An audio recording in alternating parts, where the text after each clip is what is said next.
Welcome to English Baba channel. Class 8 science का chapter number 8 है force and pressure. आज हम करेंगे इसके क्वेश्चन आंसर, तो जल्दी से वीडियो को लाइक कर दो।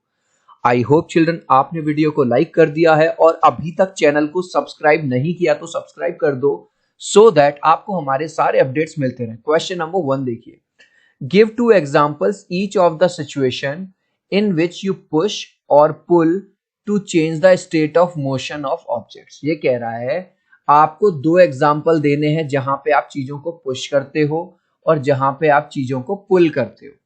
तो सबसे पहले हम पुल के दो एग्जांपल देख रहे हैं। पुल चिल्ड्रन, जब आपके घर में जो ड्रॉर्स बनी हुई हैं, जब आप उनको खींचते हो तो ड्रॉर कैसे खोलते हो? आप उसको पुल करते हो। जब हम कुएं में से पानी निकालते हैं तो हम उसको क्या करते हैं? पुल करते हैं रस्सी को, तब जाके वो पानी निकलता है। तो पहले दो एग्जांपल किसके देख लेते हैं? पुश के। पुल में क्या लिख दिया हमने? We open drawer by pulling. देखा, जब हम ड्रॉर को ओपन करते हैं तो हम उसको पुल करते हैं। और पुल का दूसरा एग्जांपल क्या देखा? We draw water from well by pulling. जब हम कुएं से पानी निकालते हैं उसको भी हम पुल करते हैं। दूसरा पूछ रहा था पुश के दो एग्जांपल बताओ। चिल्ड्रन, जब आप किसी भारी से बॉक्स को एक जगह से इस जगह से और इस जगह तक ले जाओगे तो इसको क्या करोगे? आगे की तरफ आप पुश करोगे। जो प्लेयर्स होते हैं, स्पोर्ट्समैन, फुटबॉल खेलते टाइम जो फुटबॉल होती है उसको क्या करते हैं? पुश करते हैं और एक जगह से दूसरी जगह ले जाते हैं, पैरों से उसको पुश करते हैं। तो पुश के एग्जांपल कैसे लिखोगे आप? We move box by pushing. हम किसी भी बॉक्स को पुश करते हैं, उसको मूव कराते हैं उसको पुश करके। फिर दूसरा एग्जांपल आप लिख दोगे, we move football by pushing it. हम फुटबॉल को मूव कराते हैं इसको पुश करके विद आवर फीट, अपने पैरों से। तो इस तरह से अगर आप एग्जांपल लिख के आओगे आपको फुल मार्क्स मिल जाएंगे। Give two examples of situations in which applied force causes a change in the shape of an object. ये कह रहा है फोर्स के वो वाले एग्जांपल बताओ जो उसकी जो शेप है उसको ही चेंज कर दें। चिल्ड्रन, जब आप छोटे थे तो क्ले से खेलते थे, याद है? आज भी छोटे बच्चे क्ले से खेलते हैं। तो क्ले में हल्का सा फोर्स लगाते हैं वो गोल बन जाता है, उसको और फोर्स लगाओगे वो चपटा बन जाएगा। तो एक तो हो गया क्ले वाला। दूसरा, कई बार हम जो प्लास्टिक की बोतल होते हैं उसको स्क्वीज कर देते हैं, फोर्स लगा के उसकी जो शेप है वो बदल देते हैं। तो इन्हीं दोनों आंसर्स को लिख दो।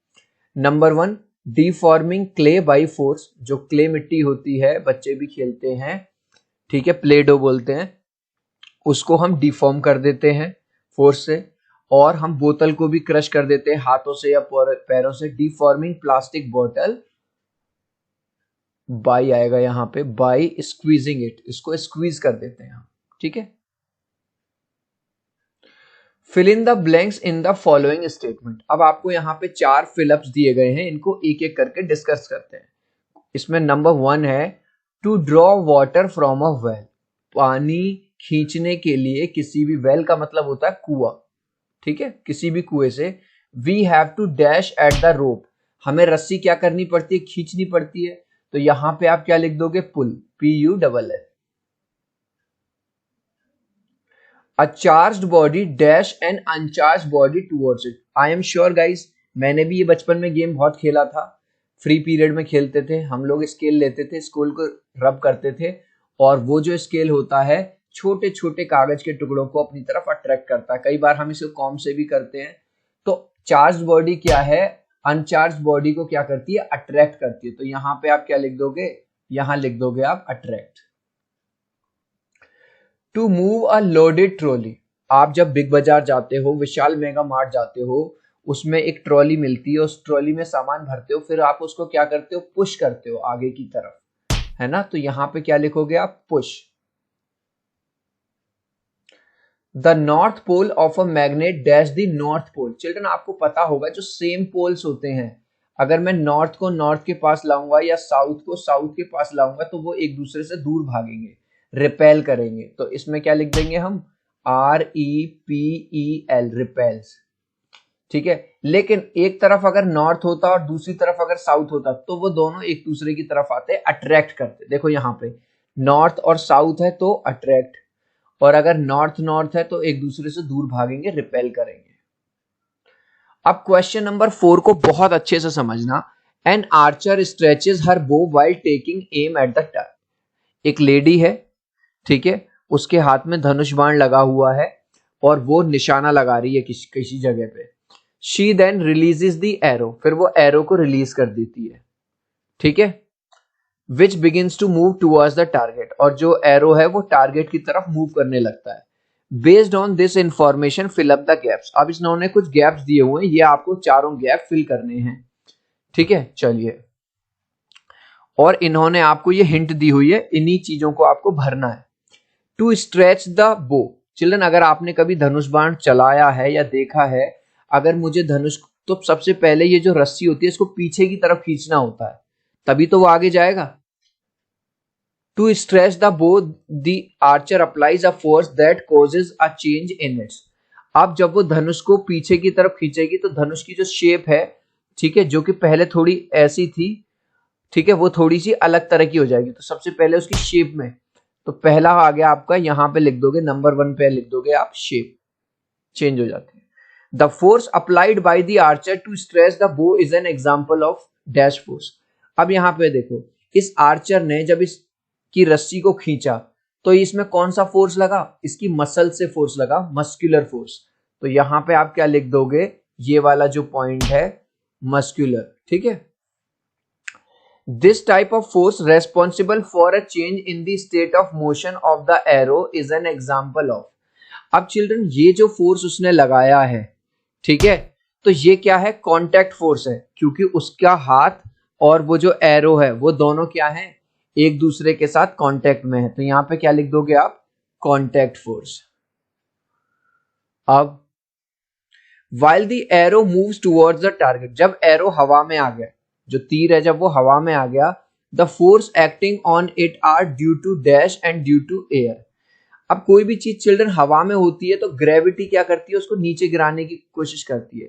तो एक तो उस पर कौन सा लग रहा है, ये लग रहा है, ग्रेविटी लग रहा है, तो पहले वाले में तो क्या लिख दोगे, ग्रेविटी, ठीक है। And that due to dash of air, कोई भी चीज हवा में है तो रेजिस्टेंस तो लगेगा, जो चीज इधर जा रही है हवा उसको रोकने की कोशिश कर रही है, ठीक है। तो यहां पे आप क्या लिख दोगे, फ्रिक्शन ऑफ एयर। तो दो फोर्स उस पे ऊपर काम कर रहे हैं, ठीक है। गाइज, अभी तक आपने इस वीडियो को एक लाइक नहीं किया है तो आपसे रिक्वेस्ट करूंगा, प्लीज एक लाइक कर देना। ऐसा वीडियो बनाने में बहुत मेहनत लगती है, मैं 3 तक काउंट करूंगा चिल्ड्रन, प्लीज वीडियो को लाइक कर दो, 1 2 3। आई होप चिल्ड्रन आपने वीडियो को लाइक कर दिया है, चैनल को सब्सक्राइब कर दिया है। Thank you guys. Next question देखिए। In the following situation identify the agent exerting the force. ये आपको 4 सिचुएशन दी हुई हैं, इनमें ये कह रहा है सबसे पहले तो ये बताओ कि फोर्स को लगा कौन रहा है, एक बात तो ये बतानी है। And the object on which, फिर आपको दूसरी बात बतानी है किस ऑब्जेक्ट पे फोर्स लग रहा है, ठीक है। स्टेट द इफेक्ट, और तीसरी बात आपको बतानी है कि इसका असर क्या हुआ। पहली बात, फोर्स कौन लगा रहा है, दूसरी बात, किस ऑब्जेक्ट पे फोर्स लग रहा है, और उसका इफेक्ट, असर क्या हुआ। तो एक एक करके डिस्कस करेंगे। पहला है squeezing a piece of lemon between the fingers to extract its juice. Children, I am sure आपने भी ये कभी ना कभी स्क्वीज किया होगा लेमन, उसका रस निकालने के लिए, या मम्मी ने, पापा ने किया होगा। तो यहाँ पे फोर्स कौन लगा रही है, ये जो फिंगर्स हैं, ये जो पर्सन की फिंगर हैं, ये लगा रही है फोर्स। तो एजेंट क्या हो गया, एजेंट्स आर फिंगर। पहली बात क्लियर हो गई। फिर वो पूछ रहा था फोर्स लग किस पर रहा है, लेमन पे लग रहा है, ऑब्जेक्ट इज लेमन, तो दूसरा भी समझ में आ गया। इसका असर क्या हुआ, असर ये हुआ इस फोर्स का जो लेमन पे लग रहा था उससे लेमन की शेप देखो, पहले जो बिल्कुल गोल सा था वो थोड़ी सी डिफॉर्म हो। Effect of force changes the shape of lemon, जो लेमन की जो शेप है वो चेंज हो जाती है।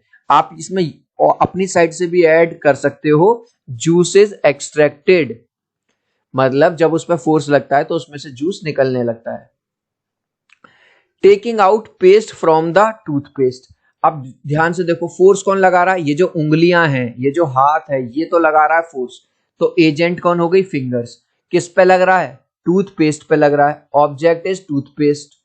और इसका इफेक्ट क्या हो रहा है, इफेक्ट ये हो रहा है कि जो टूथपेस्ट वाली ट्यूब है जो कि पहले फूली हुई थी, अब वो बीच में से पिचक सी गई है, पिचक जाती है ना जब हम टूथपेस्ट निकालते हैं, और उसी वजह से ये जो टूथपेस्ट है वो ब्रश पे आ जाता है।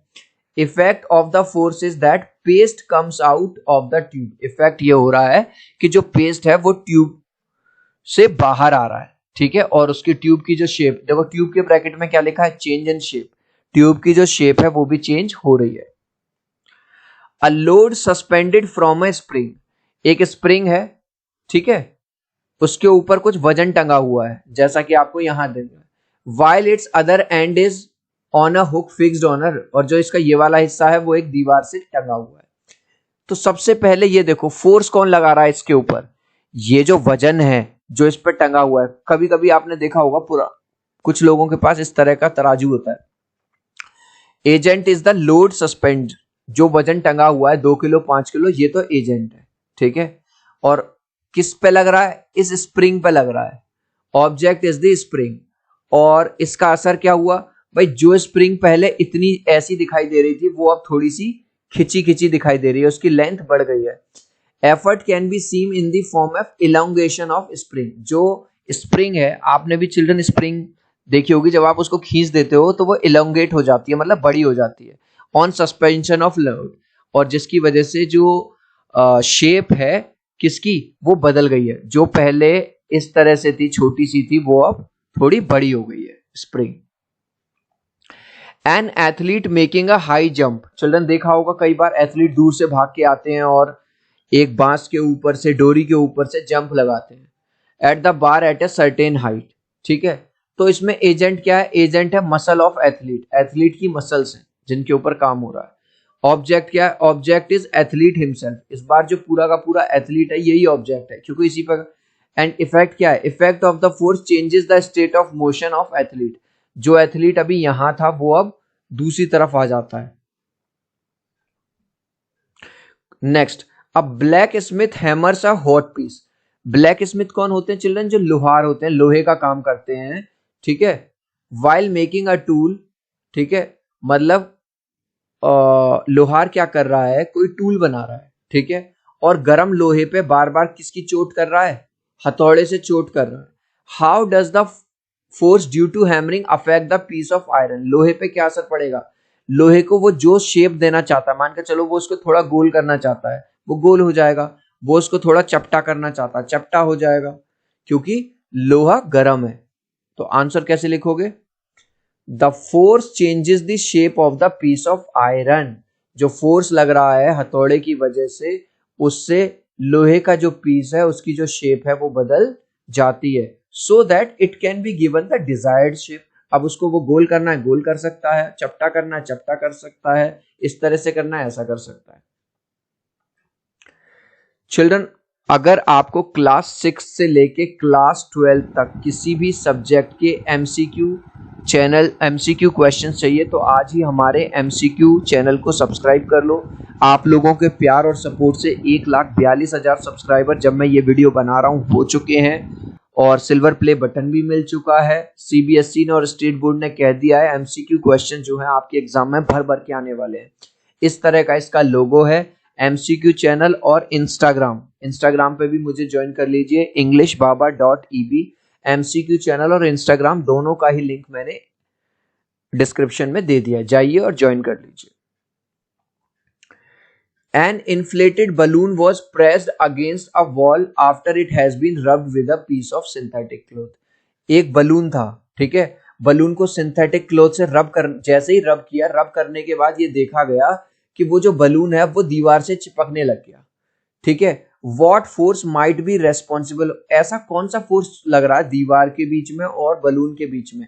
याद करो चिल्ड्रन, ये वाला गेम भी हम खेलते थे, इस फोर्स को कहते हैं हम इलेक्ट्रोस्टैटिक फोर्स। तो वन वर्ड का आंसर है इलेक्ट्रोस्टैटिक फोर्स।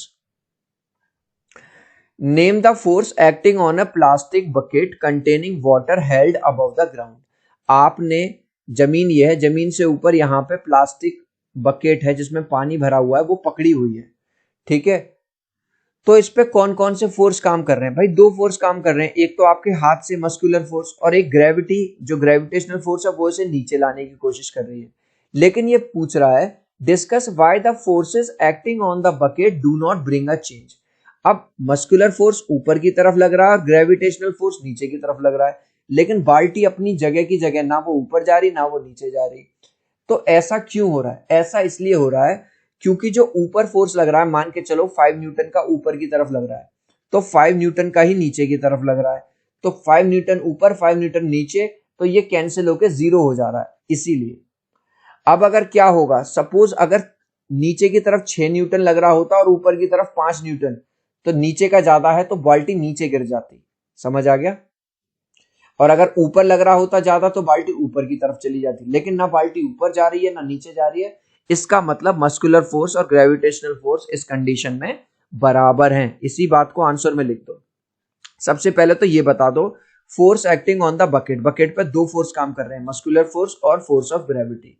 अब देखो, ये लाइन जो मैंने अंडरलाइन करी है, the forces acting on the bucket, ये पूरी मैंने यहां से कॉपी की है। The forces acting on the bucket do not bring a change in its of motion, in state of motion, पूरा का पूरा इसमें से, because both of them are acting in equal and opposite direction, क्योंकि दोनों ही force एक तो equal है, अगर ये 5 है तो ये भी 5 है, और अपोजिट डायरेक्शन में लग रहे हैं भाई, एक इधर ले जा रहा है और एक इधर ले जा रहा है, इसलिए नहीं मूव कर रही।